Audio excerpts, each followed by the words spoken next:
After food is broken down in the stomach, it moves into the small intestine, where the real work of digestion and absorption begins. Inside the small intestine, the walls are lined with tiny, finger-like projections called villi. These villi increase the surface area of the intestine, allowing for better absorption of nutrients.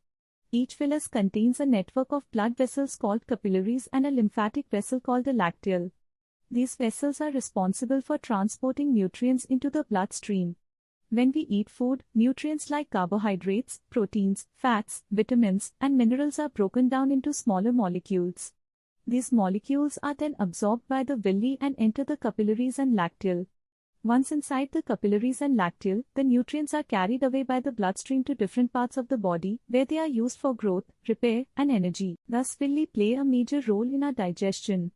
Villi absorb nutrients like sugars, amino acids, fatty acids, and vitamins, and then these nutrients are transferred into the main bloodstream by different blood vessels and then to be used by the body for regular energy, body growth, and repair, keeping us fit and healthy.